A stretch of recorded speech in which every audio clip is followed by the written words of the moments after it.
윤석열 대통령의 헌법재판소 탄핵심판 변론 일정이 진행되는 가운데 최근 여론조사에서는 더불어민주당과 이재명 대표 지지율이 각각 내려가고 국민의힘 지지율은 오히려 올라가는 일반적이지 않는 현상을 보이고 있어 여러분과 함께 살펴보려고 합니다.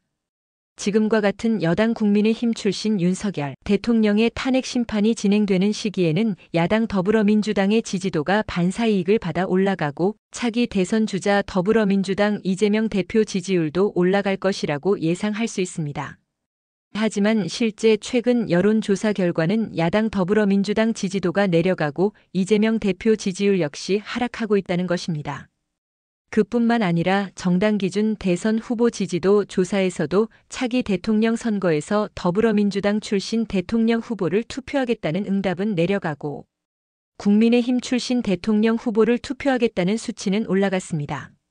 결론적으로 윤석열 대통령 탄핵 정국이 진행되어도 더불어민주당 지지도는 올라가지 않고 오히려 내려가고 이재명 대표 지지도 역시 올라가지 않고 내려가면서 동시에 차기 대선에서 더불어민주당 후보에게 투표하겠다는 여론 비율 역시 한 주 전 41%에서 36%로 내려갔다는 것입니다.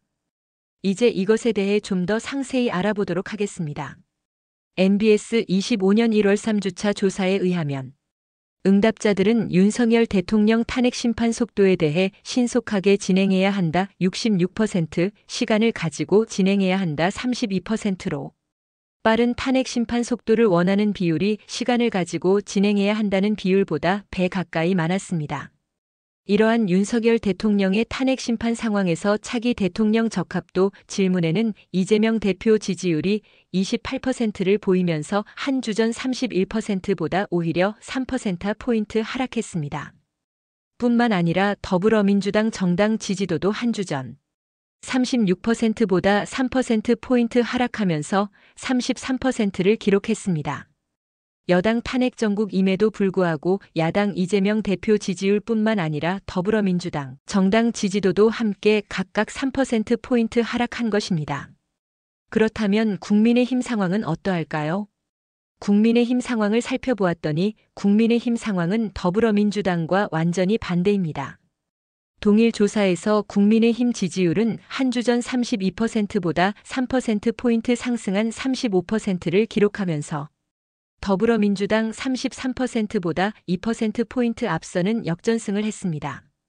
뿐만 아니라 정당 기준 대선 후보 지지도에서도 국민의힘 후보를 투표하겠다는 응답 비율이 33%를 기록하면서 한 주 전보다 4%포인트 상승을 보였습니다.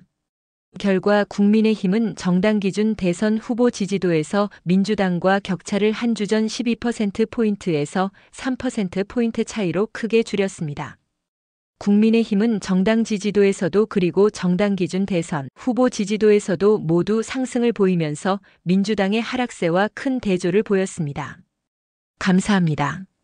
MBS 전국 지표조사 내셔널 버라미터 서베이 http://mbsurvey KR 25년 1월 3주차 조사지역 전국 조사기간 2025년 1월 13일 1월 15일 3일간 조사 대상 모집단 만 18세 이상 남녀 조사 방법 국내 통신 3사가 제공하는 휴대전화 가상번호 100%를 이용한 전화 면접 조사 표본 크기 1,005명 응답률 19.6% 총 5,118명과 통화하여 그중 1,005명 표본 오차 95% 신뢰 수준에서 플러스 마이너스 3.1%포인트 조사기관 엠브레인 퍼블릭 케이스텐 리서치 코리아 리서치 한국리서치 상세한 내용은 중앙선거 여론조사심의위원회 홈페이지를 참조하시면 되십니다.